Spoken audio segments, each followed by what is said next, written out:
السلام عليكم ورحمة الله وبركاته. دي شقة في الدور السادس، عداد كهرباء، عداد مية، عداد غاز. الشقة في شارع 25 عمومي، 3 أوض، ريسبشن 125 متر صافي. ده الريسبشن بتاعنا اهوت على الشارع. الشقة بسم الله ما شاء الله عليها، تشطيب بتاع تشطيب محترم. دي بنقلمتان بي اس على الشارع اهوت. ده شارع 25، شارع 25 عمومي اهوت شايفين.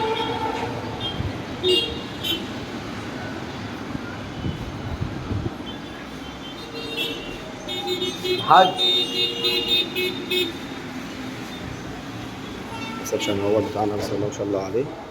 الشقة تشطيب كلها جبسون بورد، 3 عدادات كهرباء مية غاز، دور سادس اسانسير شغال، البرج 14 دور، عداد غاز وراكب. هنا عندنا طرق التوزيع فيها ال3 أوض والمطبخ والحمام.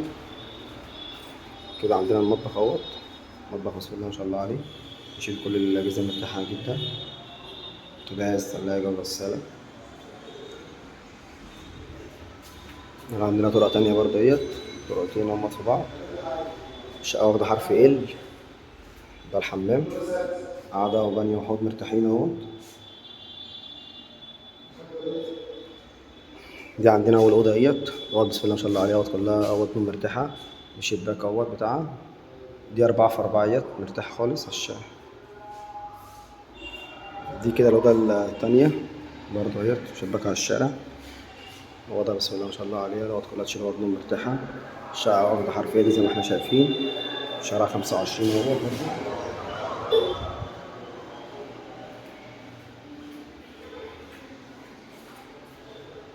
دي الأوضة التالتة، فيها البلكونة اهيت على الشارع برضه.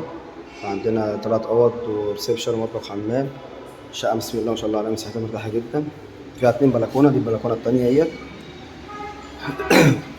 الشارع اهوت بتاعنا شارع عبارة عن شارع اهوت حرف ال 25 عمومي، والشارع الداخلي ان شاء الله اكبر عليه، ربنا يبارك لصاحبه بس ان شاء الله. 3 أوض شفناهم وريسبشن ومطبخ حمام، حاجة بسم الله ما شاء الله عليها، ربنا يبارك لصاحبه النصيب ان شاء الله. السلام عليكم ورحمة الله وبركاته.